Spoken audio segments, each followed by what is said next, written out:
ದುರ್ವಾಸ ಮುನಿಗಳು ಅತ್ರಿ ಮಹರ್ಷಿಗಳ ಮಗ. ಅವರು ಒಂದು ದಿವಸ ಸಂಚಾರ ಮಾಡ್ತಾ ಇದ್ದಾರೆ. ಒಬ್ಬಳು ವಿದ್ಯಾಧರ ಕನ್ನಿಕೆಯನ್ನು ನೋಡ್ತಾರೆ. ಅವಳ ಕೈಯಲ್ಲಿ ಒಂದು ಮಾಲೆ ಇರ್ತದೆ, ಸುಗಂಧಪೂರಿತವಾದ ಮಾಲೆ ಅಂತ. ಪದ್ಮಪುರಾಣ ಒಂದು ಎರಡು ಸಣ್ಣ ಸಣ್ಣ ವಿಷಯಗಳನ್ನು ನೆನಪಿಸ್ತದೆ, ಅದನ್ನು ಹೇಳ್ತೇನೆ. ಅದು ಸುಗಂಧಪೂರಿತವಾದ ಮಾಲೆ ಅಂತ. ಹಾಗಾಗಿ ಆ ಸುಗಂಧಪೂರ್ಣವಾದ ಮಾಲೆಯನ್ನು ನೋಡಿದ್ರು, ನನಗೆ ಬೇಕು ಅಂತ ಆಯಿತು. ಅದನ್ನು ಕೇಳಿದರು. ದುರ್ವಾಸರು ಹೇಗೆ ಅಂತ ಗೊತ್ತುಂಟು. ಹಾಗಾಗಿ ಆಕೆ ಮರು ಮಾತಾಡದೆ ಅದನ್ನು ಅವರ ಕೈ ಕೊಟ್ಟಳು. ಇನ್ನು ಕೊಡದಿದ್ರೆ ಶಾಪ ಕೊಟ್ಟರೆ ಅಂತ. ಹಾಗಾಗಿ ಅವಳು ತಪ್ಪಿಸಿಕೊಂಡ್ಳು. ಅವಳು ಅದನ್ನು ಕೊಟ್ಟು ಹೋದ್ಲು. ಈ ಮಾಲೆಯನ್ನು ಹಿಡ್ಕೊಂಡು ಬರ್ತಾ ಇದ್ದಾರೆ. ಇಂದ್ರ ಐರಾವತವನ್ನು ಏರಿಕೊಂಡು ಬರ್ತಾ ಇದ್ದಾನೆ. ಇಂದ್ರನಿಗೆ ಕೊಡಬೇಕು ಅಂತ ಇವರಿಗೆ ಕಂಡಿತು. ಹಾಗಾಗಿ ಆ ಮಾಲೆಯನ್ನು ಇಂದ್ರನಿಗೆ ಒಪ್ಪಿಸಿದರು. ಇಂದ್ರ ಸ್ವೀಕಾರ ಮಾಡಿದ. ಅವರು ಇನ್ನೂ ಹೋಗಲಿಲ್ಲ, ಅಲ್ಲೇ ಇದ್ದಾರೆ. ಆ ಹೊತ್ತಿಗೆ ಇಂದ್ರ ಅದನ್ನು ತೆಗೆದು ಐರಾವತದ ತಲೆಯ ಮೇಲೆ ಹಾಕ್ತಾನೆ. ಕತೆ ನಮಗೆ ಗೊತ್ತುಂಟು. ಐರಾವತ ಮತ್ತೇನು ಮಾಡಿತು, ಸೊಂಡಿಲಿನಿಂದ ಎಳೀತು. ಅದಕ್ಕೇನೋ ಕಿರಿಕಿರಿ ಆಯಿತು. ಸೊಂಡಿಲಿನಿಂದ ಎಳೆದು ಕಾಲಿಗೆ ಹಾಕಿ ತುಳಿತು ಅಂತ ಪದ್ಮಪುರಾಣ ಹೇಳ್ತದೆ. ಐರಾವತ ಸುಮ್ಮನೆ ಕಾಲಿಗೆ ಹಾಕಿ ತುಳಿದದಲ್ಲ ಅದನ್ನು. ಅದು ಏನಾಯ್ತು ಅದಕ್ಕೆ ಅಂತಂದರೆ, ಈ ಮಾಲೆ ಎಷ್ಟು ಅದರಲ್ಲಿ ಗಂಧ ಅಂತಂದರೆ ಅದಕ್ಕೆ ಅಮಲಿ ಏರಿತಂತೆ, ಮತ್ತು ಬಂತಂತೆ. ಅದರ ಸುಗಂಧ ಅದನ್ನು ಆಗ್ರಹಣ ಮಾಡಿ ಐರಾವತಕ್ಕೆ ಮತ್ತು ಬಂತು ಅಂತ. ಸ್ವಲ್ಪ ಏನೋ ಅದು ಅದರ ಮನಸ್ಸು ಚಂಚಲ ಆಯಿತು. ಅದು ತೂರಾಡಿದ ಹಾಗಾಯಿತು. ಆ ಹೊತ್ತಿಗೆ ಅದಕ್ಕೆ ಏನು ಮಾಡಬೇಕು ಏನು ಮಾಡಬಾರ್ದು ಅಂತ ಗೊತ್ತಾಗಲಿಲ್ಲ. ಅದು ಮದೋನ್ಮತ್ತವಾಗಿ ಕಣ್ಣು ಕಾಣಿಸದೆ ಆ ಮಾಲೆಯನ್ನು ಕಾಲಿಗೆ ಹಾಕಿ ತುಳಿಯಿತು ಅಂತ ಒಂದು ಕಾರಣವನ್ನು ಪದ್ಮಪುರಾಣ ಕೊಡ್ತದೆ. ಬೇರೆ ಪುರಾಣಗಳು ಅಷ್ಟೇ ಹೇಳ್ತದೆ. ಐರಾವತ ಅದಕ್ಕೆ ಏನೋ ಕಿರಿಕಿರಿ ಆಯಿತು, ಎದ್ದು ಅದು ಕೆಳಗೆ ಹಾಕಿದ್ದು ನಾವು. ಐರಾವತ ಯಾಕೆ ಕೆಳಗೆ ಹಾಕಿದು ಅಂತಂದರೆ ಆ ಮಾಲೆಯ ಸೌಗಂಧ ಅಷ್ಟಿತ್ತು. ಆದ್ದರಿಂದ ಅದನ್ನು ಸ್ವೀಕಾರ ಮಾಡಲಿಕ್ಕಾಗದೆ, ಕಣ್ಣು ಕಾಣದೆ ಅದು ಕೆಳಗೆ ಹಾಕಿತು, ಅದನ್ನು ತುಳಿಯಿತು. ದುರ್ವಾಸರಿಗೆ ಸಾಕಾಯಿತು, ಇಷ್ಟು ಸಾಕು, ನಾನು ಕೊಟ್ಟ ವಸ್ತುವನ್ನು ನನ್ನ ಎದುರಿನಲ್ಲೇ ಹಾಳು ಮಾಡಿದ. ದುರ್ವಾಸರಿಗೆ ಕೋಪ ಬಂದದ್ದು ದೊಡ್ಡ ವಿಷಯ ಅಲ್ಲ. ಅವರಿಗಿಂತ 10 ಪಟ್ಟು ಕೋಪ ನಮಗೆ ಬರ್ತದೆ. ನಾವು ಯಾರಿಗಾದರೂ ಒಂದು ವಸ್ತುವನ್ನು ಕೊಟ್ಟರೆ, ಒಂದು ಪುಸ್ತಕವನ್ನು ಅಥವಾ ಒಂದು ವಸ್ತುವನ್ನು ಕೊಟ್ಟರೆ, ನಮ್ಮ ಎದುರಲ್ಲೇ ಅವರದ್ರನ್ನು 4 ಹಾಳೆ ಹರಿದ್ರೆ, ಅಥವಾ ಒಂದು ಒಳ್ಳೆಯ ವಸ್ತುವನ್ನು ಕೊಟ್ಟರೆ ನಮ್ಮ ಎದುರಲ್ಲೇ ಕೆಳಗೆ ಹಾಕಿದರೆ, ದುರ್ವಾಸರು ಏನು ಹೇಳಿದರು, ನಿನ್ನ ಸಂಪತ್ತೆಲ್ಲ ನಾಶ ಆಗಿ ಹೋಗಲಿ ಅಂತ ಹೇಳಿದರು. ನೀನು ನಾಶ ಆಗುವುದಿಂದ್ರೆ ನನಗೆ ಹೇಳಲಿಲ್ಲ, ನಾವು ಆದರೆ ನೀನೇ ನಾಶ ಆಗಿ ಹೋಗು ಅಂತ ಹೇಳ್ತೇವೆ. ಅಷ್ಟು ಕೋಪ ನಮ್ಗೆ ಬರ್ತದೆ ಅಂತ ಅರ್ಥ.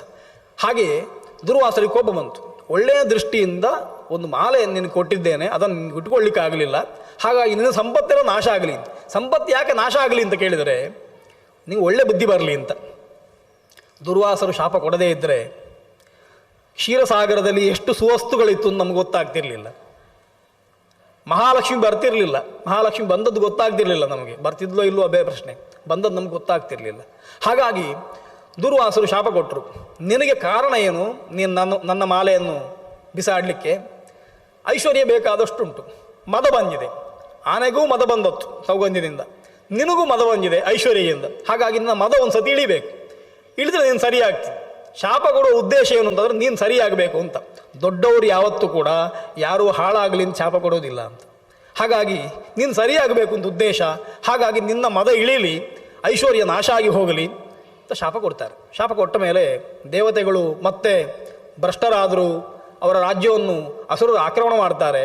ಹಾಗಾಗಿ ಅವರಿಗೆ ಹೆದರಿಕೆ ಆಗ್ತದೆ. ದೇವತೆಗಳ ಹತ್ರ ಪ್ರಾರ್ಥನೆ ಮಾಡ್ತಾರೆ. ಭಗವಂತನ ಹತ್ರ ಹೋದ ಕೂಡಲೇ ಭಗವಂತ ಹೇಳ್ತಾನೆ, ಇಲ್ಲ, ನೀವು ಸಮುದ್ರ ಮಥನ ಮಾಡಬೇಕು, ಅದಕ್ಕೆ ಮಂದರವನ್ನು ಇಟ್ಟುಕೊಳ್ಳಿ, ಶೇಷನವನ್ನು ಇಟ್ಟುಕೊಳ್ಳಿ, ಮಥನ ಮಾಡಿ ಅಂತ. ಹೀಗೆ ದೇವಾಸುರರು ಸೇರಿಕೊಂಡು ಸಮುದ್ರವನ್ನು ಮಥನ ಮಾಡಿದರು ಅಂತ ಕಥೆ. ಒಂದೊಂದು ವಸ್ತುಗಳು ಮೇಲೆ ಬರ್ತವೆ. ಹಾಲಾಹಲ ಸೃಷ್ಟಿ ಆಗ್ತದೆ, ಅಮೃತ ಬರ್ತದೆ, ಮಹಾಲಕ್ಷ್ಮಿ ಬರ್ತಾಳೆ, ಧೇನು ಬರ್ತದೆ, ಕಾಮಧೇನು. ಅದೇ ರೀತಿಯಲ್ಲಿ ಉಚ್ಚೈಶ್ರವಸ್ಸು ಬರ್ತದೆ. ಎಲ್ಲ ವಸ್ತುಗಳು ಮೇಲೆ ಬಂದವು. ಅದನ್ನೆಲ್ಲ ಅವರು ಸ್ವೀಕಾರ ಮಾಡಿಕೊಂಡ್ರು. ದೇವತೆಗಳು ಪದವಿಯನ್ನು ಹೊಂದಿಕೊಂಡ್ರು ಅಂತ. ಸಮುದ್ರ ಮಥನ ನಮ್ಮ ದೇಹದಲ್ಲೂ ಆಗ್ತದೆ, ಆಗಬೇಕು. ದೇವಾಸುರರು ಒಟ್ಟು ಸೇರಿ ಒಳ್ಳೆಯ ವಸ್ತುಗಳನ್ನು ಪಡ್ಕೊಂಡ್ರು ಅಂತಂದರೆ ನಮ್ಮಲ್ಲಿಯೂ ಕೂಡ ಒಳ್ಳೆಯ ವಸ್ತುವನ್ನು ಪಡ್ಕೊಳ್ಬೇಕು ಅಂತಾದರೆ, ಸಮುದ್ರ ಮಥನ ಮಾಡಿದಾಗ ಎಲ್ಲ ಸುವಸ್ತುಗಳು ಮೇಲೆ ಬಂದವು ಅಂತ ಕರಿತೇವಲ್ವ, ನಮ್ಮಲ್ಲೂ ಒಳ್ಳೆಯ ವಸ್ತುಗಳು ಬೇಕು ಅಂತಂದರೆ ನಾವು ಸಮುದ್ರ ಮಥನ ಮಾಡಬೇಕು. ನಮಗೆ ಯಾವಾಗ ಸಮುದ್ರ ಮಥನಕ್ಕೆ ಅವಕಾಶ ಸಿಗ್ತದೆ ಅಂತಂದರೆ ನಮಗೆ ಯಾವ್ದಾದ್ರೂ ಶಾಪ ಬರಬೇಕು.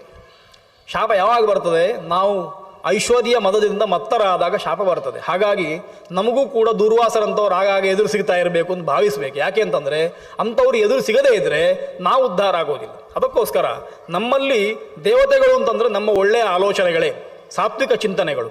ನಮ್ಮಲ್ಲಿರುವ ಅಸುರರು ಯಾರು ಅಂತಂದರೆ ನಮ್ಮಲ್ಲಿರುವ ತಾಮಸಿ ಚಿಂತನೆಗಳು. ಯಾರಿಗಾದರೂ ಹಾಳು ಮಾಡಬೇಕೇನೋ ಅನ್ನೋ ಮನಸ್ಸಿನಲ್ಲಿ ಒಂದು ಭಾಗದಲ್ಲಿ ಬರುವಂತಹ ದ್ವೇಷ, ಅಸೂಯೆ ಇತ್ಯಾದಿ ದುರ್ಗುಣಗಳು, ಈ ಎರಡು ಗುಣಗಳು ಒಟ್ಟು ಸೇರಿ ತಿಕ್ಕಾಟ ಆರಂಭ ಆದರೆ ಆಗ ನಮ್ಮ ಹೃದಯ ಪರಿಶುದ್ಧವಾಗುತ್ತದೆ.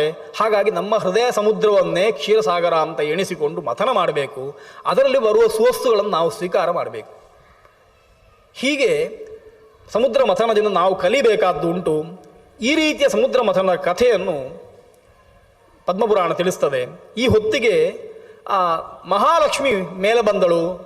ಬ್ರಹ್ಮಾದಿಗಳು ಅವಳನ್ನು ವಿಷ್ಣುವಿಗೆ ಸ್ವೀಕಾರ ಮಾಡಿಕೊಳ್ಬೇಕು ಅಂತ ನಿವೇದನೆ ಮಾಡಿದರು. ಭಗವಂತ ಸ್ವೀಕಾರ ಮಾಡಿದ ಅಂತ ಪದ್ಮಪುರಾಣ ಕಥೆ ಹೇಳ್ತದೆ. ಬ್ರಹ್ಮ ದೇವರು ಹೇಳ್ತಾರೆ, ಈ ಲಕ್ಷ್ಮಿ ಅನ್ನುವಂಥವಳು ಇವಳು ಬೇರೆ ಯಾರನ್ನೂ ವರಿಸಲಿಕ್ಕೆ ಸಾಧ್ಯ ಇಲ್ಲ, ಬೇರೆ ಯಾರಿಗೂ ಅಂತ ಅರ್ಹತೆ ಇಲ್ಲ, ನಮಗೆಲ್ಲ. ಹಾಗಾಗಿ ನೀನು ಸ್ವೀಕಾರ ಮಾಡಬೇಕು ಅಂತ ಭಗವಂತ ಸ್ವೀಕಾರ ಮಾಡಿಕೊಳ್ತಾನೆ ಅಂತ ಪದ್ಮಪುರಾಣದ ಕಥೆ. ಇದೇ ಲಕ್ಷ್ಮಿ ಭೃಗುವಿನ ಮತ್ತು ಖ್ಯಾತಿ ಎನ್ನುವಂಥವಳ ಮಗಳಾಗಿ ಭಾರ್ಗವಿ ಎನ್ನುವ ಹೆಸರಿನಿಂದ ಆಕೆ ಹುಟ್ಟುತ್ತಾಳೆ ಎನ್ನುವಂತಹ ಕಥೆಯನ್ನು ಕೂಡ ಪದ್ಮಪುರಾಣವೇ ಹೇಳ್ತದೆ. ಮಹಾಲಕ್ಷ್ಮಿಗೆ ಭಾರ್ಗವಿ ಅಂತ ಹೆಸರು. ಆಕೆ ಭೃಗುವಿನ ಮಗಳಾಗಿ ಹುಟ್ಟಿ ಬರ್ತಾಳೆ ಅಂತ ಈ ರೀತಿ ಹೇಳಿ ಆ ಸಂಶಯವನ್ನು ಪರಿಹಾರ ಮಾಡ್ತದೆ. ಏವಂ ಲಕ್ಷ್ಮೀ ಮಹಾಭಾಗ ಉತ್ಪನ್ನ ಕ್ಷೀರಸಾಗರಾತ್ ಪುನಃ ಖ್ಯಾತ್ಯಾಂ ಸಮುತ್ಪನ್ನ ಭೃಗೋರೇಶ ಸನಾತನಿ ಅಂತ ಕ್ಷೀರಸಾಗರದಿಂದ ಬಂದ ಮೇಲೆ ಮತ್ತೆ ಭೃಗು ಮತ್ತೆ ಖ್ಯಾತಿಯರಲ್ಲಿ ಆಕೆ ಭಾರ್ಗವಿ ಎನ್ನುವ ಹೆಸರಿನಿಂದ ಮತ್ತೆ ಹುಟ್ಟಿ ಬರ್ತಾಳೆ ಅಂತ ಮಹಾಲಕ್ಷ್ಮಿಯ ಪ್ರಾದುರ್ಭಾವದ ಕಥೆಯನ್ನು ಪುರಾಣ ಹೇಳ್ತದೆ. ಮುಂದೆ ಬ್ರಹ್ಮದೇವರು ಭಗವಂತನನ್ನು ಸ್ತೋತ್ರ ಮಾಡುವಂಥ ಒಂದು ಅದ್ಭುತವಾದ ಸ್ತೋತ್ರ ಉಂಟು. ವೇದದಲ್ಲಿ ಹೇಳಿದ ಎಷ್ಟೋ ಮಂತ್ರಗಳು ತದ್ವತ್ ಪುರಾಣದಲ್ಲಿ ಹೇಳಲ್ಪಟ್ಟಿದ್ದಾವೆ. ನಮಗೆಲ್ಲ ಒಂದು ಭಾಗ್ಯ ಏನು ಅಂತಂದರೆ, ವೇದವನ್ನು ಕಲೀಲಿಕ್ಕೆ ಕಷ್ಟ, ವೇದವನ್ನು ಕಲೀಲಿಕ್ಕೆ ಆಗೋದಿಲ್ಲ, ಆ ಮಂತ್ರ ಹೇಳಲಿಕ್ಕೆ ಆಗೋದಿಲ್ಲ ಎನ್ನುವವರಿಗೆ ಪೌರಾಣಿಕವಾದ ಪುರುಷ ಸೂಕ್ತ ಪದ್ಮಪುರಾಣದಲ್ಲಿ ಬಂದಿದೆ. 4ನೇ ಅಧ್ಯಾಯದಲ್ಲಿ ಪದ್ಮಪುರಾಣ ಬ್ರಹ್ಮದೇವರ ಮುಖದಿಂದ ಪುರುಷ ಸೂಕ್ತವನ್ನು ಅನುಷ್ಟುಪ್ನಲ್ಲಿ ಹೇಳಿಸಿದೆ. ಹಾಗಾಗಿ ಅದ್ಭುತವಾದ ಪುರುಷ ಸೂಕ್ತ ಉಂಟು. ಆರಂಭ ಆಗುವಂಥದ್ದು ಸಹಸ್ರ ಶೀರ್ಷ ಪುರುಷ ಸಹಸ್ರಾಕ್ಷ ಸಹಸ್ರಪಾತ್ ಅಂತಲೇ ಆರಂಭ ಆಗ್ತದೆ. ಸರ್ವವ್ಯಾಪಿ ಭುವಃ ಸ್ಪರ್ಶಾತ್ ಅಧ್ಯತಿಷ್ಠದ ದಶಾಂಗುಲಂ ಅಂತ, ಅತ್ಯತಿಷ್ಠದ ಅಂತ ಸಂಹಿತೆಯಲ್ಲಿದ್ದರೆ ಅಧ್ಯತಿಷ್ಠದ ಅಂತ ಅಧಿಷ್ಠದ ಅಂತ ಬ್ರಹ್ಮದೇವರ ಮುಖದಿಂದ ಪುರುಷ ಸೂಕ್ತ ಪೌರಾಣಿಕವಾದದ್ದು ಪದ್ಮಪುರಾಣದಲ್ಲಿ ಸಿಗ್ತದೆ. ಹೀಗೆ ಪುರುಷ ಸೂಕ್ತದಲ್ಲಿ ಯಾವ ರೀತಿಯಲ್ಲಿ ದೇವರ ಸ್ತೋತ್ರವನ್ನು ಮಾಡಿದ್ದಾರೋ ಋಷಿಗಳು, ಅದೇ ರೀತಿಯಲ್ಲಿ ಬ್ರಹ್ಮದೇವರು ಭಗವಂತನನ್ನು ಸ್ತೋತ್ರ ಮಾಡ್ತಾರೆ. ಆ ಸ್ತೋತ್ರ ಪದ್ಮಪುರಾಣದಲ್ಲಿ ಬರ್ತದೆ. ಮುಂದೆ ದಕ್ಷ ಯಜ್ಞದ ಕಥೆ ಪುರಾಣ ಹೇಳುವಂಥದ್ದು. ಬೇರೆ ಎಲ್ಲ ಪುರಾಣಗಳಲ್ಲಿ ದಕ್ಷ ಯಜ್ಞದ ಕಥೆ ಹೇಗೆ ಬಂದಿದೋ ಹಾಗೇ ಬಂದಿದೆ, ಸ್ವಲ್ಪ ವ್ಯತ್ಯಾಸಗಳುಂಟು. ಈ ಕಥೆಯಲ್ಲಿ ದಕ್ಷ ತನ್ನ ಮಗಳಾದ ದಾಕ್ಷಾಯಿಣಿಯನ್ನು ದೂಷಣೆ ಮಾಡುವುದಿಲ್ಲ, ಅವಳನ್ನು ಸಮಾಧಾನ ಮಾಡುತ್ತಾನೆ. ಶಿವನನ್ನು ಕರೆಯಲಿಲ್ಲ ಎನ್ನುವ ಕಾರಣಕ್ಕೋಸ್ಕರ ಸಮಾಧಾನ ಮಾಡ್ತಾನೆ. ಶಿವನನ್ನು ಯಜ್ಞಕ್ಕೆ ಕರೆಯುವುದಿಲ್ಲ ಯಾಕೆ ಎನ್ನುವುದಕ್ಕೆ ಆತ ಕೊಡುವ ಕಾರಣ ಏನು ಅಂತಂದರೆ, ಭಾಗವತದಲ್ಲಿ ಕೊಡುವ ಕಾರಣ ನಾನು ಬರುವಾಗ ಎದ್ನಿರಲಿಲ್ಲ ಎನ್ನುವಂಥದ್ದು ಆ ದ್ವೇಷದಿಂದ ಅಂತ ಪದ್ಮಪುರಾಣ ಕಥೆಯನ್ನು ಭಂಗ್ಯಂತರದಲ್ಲಿ ಹೇಳ್ತದೆ. ಪುರಾಣಗಳಲ್ಲಿ ಇಂಥ ಕಥೆಗಳು ಒಂದೊಂದು ರೀತಿಯಲ್ಲಿ ಬರ್ತದೆ. ಅದಕ್ಕೇನು ವ್ಯವಸ್ಥೆ ಮಾಡಿದ್ದಾರೆ ಅಂತಂದರೆ, ಪುರಾಣ ಎನ್ನುವಂಥದ್ದು ವೇದದ ಹಾಗೆ ಪ್ರತಿಯೊಂದು ಕಲ್ಪದಲ್ಲೂ ಮತ್ತೆ ಹುಟ್ಟಿ ಬರ್ತದೆ. ಹಾಗಾಗಿ ನಾವು ಯಾವುದೋ ಕಲ್ಪದ ಕಥೆಯನ್ನು ಒಂದು ಪುರಾಣದಲ್ಲಿ ನೋಡ್ತೇವೆ ಅಂತ. ಹಾಗಾಗಿ ಒಂದು ಕಲ್ಪದಲ್ಲಿ ಪುರಾಣ ಹೀಗೆ ಬಂದಿದೆ, ಮತ್ತೊಂದು ಕಲ್ಪದಲ್ಲಿ ಹಾಗೆ ಬಂದಿದೆ ಅಂತ ಕಲ್ಪಭೇದದಿಂದ ವ್ಯವಸ್ಥೆಯನ್ನು ಹೇಳಿದ್ದಾರೆ. ಇಲ್ಲಿ ದಕ್ಷ ಕೊಡುವ ಕಾರಣ, ಆತ ಸಾಮಾನ್ಯ ಎಲ್ಲ ದೇವತೆಗಳ ಹಾಗಿಲ್ಲ. ಆತನ ವ್ಯವಹಾರ ವ್ಯತ್ಯಸ್ತವಾದ್ದು. ಆತ ನಾವು ಧರಿಸುವ ಆಭರಣಗಳನ್ನು ಧರಿಸುವುದಿಲ್ಲ, ನಾವು ತಿನ್ನುವ ವಸ್ತುಗಳನ್ನು ಆತ ತಿನ್ನುವುದಿಲ್ಲ, ನಾವು ಯಾರೊಟ್ಟಿಗೆ ಸಹಚರ್ಯವನ್ನು ಇಟ್ಟುಕೊಂಡಿದ್ದೇವೆ ಅವರೊಟ್ಟಿಗೆ ಇಟ್ಟುಕೊಳ್ಳುವುದಿಲ್ಲ, ಅವರು ಭೂತಗಳೊಟ್ಟಿಗೆ ಸಂಚಾರ ಮಾಡ್ತಾನೆ. ಹಾಗಾಗಿ ಅಂಥವ ನನ್ನ ಸಭೆಗೆ ಬಂದರೆ ಉಳಿದವರಿಗೆ ಮುಜುಗರ ಆಗ್ತದೆ, ನನಗೂ ಮುಜುಗರ ಆಗ್ತದೆ, ಹಾಗಾಗಿ ಅವ ಬರುವುದು ಬೇಡ ಅಂತ ಇಂತಹ ಕಾರಣಗಳನ್ನು ದಕ್ಷ ಕೊಡ್ತಾನೆ. ಆಮೇಲೆ ದಾಕ್ಷಾಯಣಿಯನ್ನು ಸಾಂತ್ವನ ಮಾಡ್ತಾನೆ. ಅವ ಬರಲಿಲ್ಲ ಅಂತ ನೀನು ಕೋಪವನ್ನು ತಾಳಬೇಡ, ಅದಕ್ಕೋಸ್ಕರ ಪರಿತಪಿಸುವ ಅಗತ್ಯ ಇಲ್ಲ ಅಂತ ಅಂಕಮಾರೋಪ್ಯ ಅಂತ ಪದ್ಮಪುರಾಣ ಹೇಳ್ತದೆ. ತೊಡೆ ಮೇಲೆ ಕುಳ್ಳಿರಿಸಿಕೊಂಡು ಬುದ್ಧಿವಾದ ಹೇಳಿದ ಮಗಳಿಗೆ ಅಂತ. ಆದರೆ ದಾಕ್ಷಾಯಣಿ ಕೇಳುವುದಿಲ್ಲ. ಆಕೆ ಹೇಳ್ತಾಳೆ, ಗಂಡನಿಗೆ ಎಲ್ಲಿ ಪೂಜೆ ಇಲ್ಲವೋ ಅಲ್ಲಿ ಹೆಂಡತಿ ಬರಬಾರ್ದು ಅಂತ ಆಕೆ ಹೇಳಿ ಯೋಗಾಗ್ನಿಯಲ್ಲಿ ಪ್ರಾಣತ್ಯಾಗವನ್ನು ಮಾಡ್ತಾಳೆ ಅಂತ. ಆಮೇಲೆ ಕೊನೆಗೆ ದಕ್ಷ ಮಾಡಿದ ಸ್ತುತಿಯೂ ಕೂಡ, ಭಗವತ್ ಸ್ತುತಿಯು, ಶಂಕರ ಸ್ತುತಿಯೂ ಕೂಡ ಪುರಾಣಗಳಲ್ಲಿ ಬಂದಿದೆ, ಈ ಪದ್ಮಪುರಾಣದಲ್ಲಿ ಬಂದಿದೆ. ಅದರ ನಂತರ ನಾವು ನೋಡುವಂಥದ್ದು ಮರುತ್ತುಗಳು ಹುಟ್ಟುವ ಕ್ರಮವನ್ನು ನೋಡುವಂಥದ್ದು. ದೇವತೆಗಳು ಹೇಗೆ ಹುಟ್ಟಿದರು ಅಂತ, ಅದು ಕೂಡ ಪ್ರಸಿದ್ಧವಾದ ಕತೆ. ದೇವತೆಗಳೆಲ್ಲ ಹುಟ್ಟಿದ್ರು, ಇಂದ್ರಾದಿಗಳು ಹುಟ್ಟಿದ್ರು ಅಂತಾಗುವಾಗ ಕಶ್ಯಪರಿಗೆ ಅಜಿತಿ ದಿತಿ ಅಂತ ಹೆಣ್ಣಂದಿರಲ್ವ, ಹಾಗಾಗಿ ಆದಿತ್ಯರು ದೇವತೆಗಳು ಹುಟ್ಟಿದ್ರು ಅಜಿತಿಯಲ್ಲಿ. ದಿತಿಗೆ ಸಂಕಟ ಆರಂಭ ಆಗ್ತದೆ, ನಾನು ಇಂದ್ರನಂಥ ಮಗನನ್ನು ಪಡಿಬೇಕು. ಇಂದ್ರನಂಥವನಲ್ಲ, ಇಂದ್ರ ಆದಿಗಳು ದೇವತೆಗಳು ನಮ್ಮ ಮಕ್ಕಳಿಗೆ ತೊಂದರೆ ಕೊಡ್ತಾರೆ, ಹಾಗಾಗಿ ಇಂದ್ರನನ್ನು ಕೊಲ್ಲುವ ಮಗುವನ್ನು ಪಡೀಬೇಕು ಅಂತ. ಹಾಗಾಗಿ ಆಕೆ ಏನು ಮಾಡಬೇಕು ಅಂತ ಹೇಳುವಾಗ ಬ್ರಹ್ಮದೇವರು ಉಪದೇಶ ಮಾಡ್ತಾರೆ.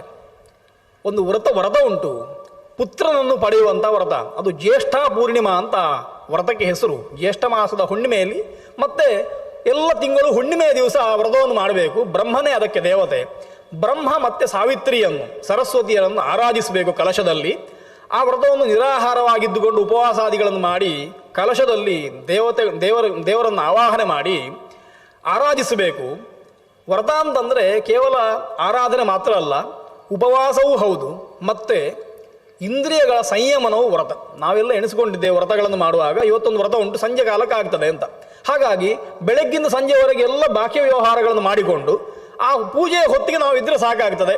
ಇವತ್ತು ಹೇಗಾಗಿದೆ ಅಂತಂದರೆ, ಇದು ಆನ್ಲೈನ್ನ ಕಾಲ ಆದದ್ರಿಂದ ಪೂಜೆ ಮಾಡಬೇಕಾದವ ಎಲ್ಲಿಯೋ ಇರ್ತಾನೆ, ಪೂಜೆ ಮಾಡಿಸುವವನು ಮತ್ತೊಂದು ಕಡೆಯಲ್ಲಿ ಇರ್ತಾನೆ. ಆ ಹೊತ್ತಿಗೆ 10 ನಿಮಿಷ ಕೂತ್ಕೊಂಡ್ರೆ ಆಯಿತು, ಅಲ್ಲಿ ಪೂಜೆ ಆಗುತ್ತಾ ಉಂಟು ನಮ್ಮ ಲೆಕ್ಕದಲ್ಲಿ ಅಂತ ಈ ರೀತಿಯಲ್ಲಿ ನಡೆಯುವಂಥ ಕಾಲ ಆಗಿದೆ. ಆದರೆ ಪುರಾಣ ನಮಗೆ ಹೇಳ್ತದೆ, ವ್ರತ ಅಂತಂದರೆ ಸಂಕಲ್ಪ ಮಾಡಿದ ಕೂಡಲೇ ಇಂತಹ ವ್ರತವನ್ನು ಮಾಡ್ತೇನೆ ಅಂತ ಯಾವಾಗ ಸಂಕಲ್ಪ ಮಾಡ್ತೀರಿ, ಮಾನಸ, ಕಾಯಿಕ ಸಂಕಲ್ಪ ಅಲ್ಲ, ಕವಳಿಗೆ ಸೌಟನ್ನು ಇಟ್ಟುಕೊಂಡು ದೇಶಕಾಲಾದಿಗಳನ್ನು ಉಚ್ಚಾರ ಮಾಡಿ ನೀರು ಬಿಡುವ ಸಂಕಲ್ಪ ಎನ್ನುವಂಥದ್ದು ಅದು ಕರ್ಮ ಸಂಕಲ್ಪ ಎನ್ನುವ ಕ್ರಿಯೆ. ಆ ಸಂಕಲ್ಪ ಅಲ್ಲ ನಾನು ಹೇಳ್ತಾ ಇರೋದು. ಈ ವ್ರತವನ್ನು ಮಾಡಬೇಕು ಅಂತ ಮನಸ್ಸಿನಲ್ಲಿ ಯಾವಾಗ ನಮಗೆ ಕಾಣ್ತದೋ ಅವತ್ತಿನಿಂದ ನಾವು ಆ ವ್ರತದಲ್ಲಿ ದೀಕ್ಷಿತರಾದೆವು ಅಂತ ಅರ್ಥ, ಅದು ಮುಗಿಯುವವರೆಗೆ. ಹಾಗಾಗಿ ಶುದ್ಧಿಯನ್ನು ಅಲ್ಲಿಂದ ಪುರಾಣ ಹೇಳುವಂಥದ್ದು. ಹಾಗೆ ಇದು ಎಲ್ಲ ವ್ರತಕ್ಕೆ ಅಂತಂದ್ರೆ ಕೇವಲ ವ್ರತಕ್ಕಲ್ಲ, ಎಲ್ಲ ಕ್ರಿಯೆಗಳಿಗೆ ಇದು ಸಂಬಂಧ ಪಡ್ತದೆ. ಎಲ್ಲ ವ್ಯವಸ್ಥೆಯನ್ನು ಹಾಗೇ ಮಾಡಬೇಕು ಅಂತ, ಅದನ್ನು ಬಿಟ್ಟು ಮಾಡಲಿಕ್ಕಿಲ್ಲ.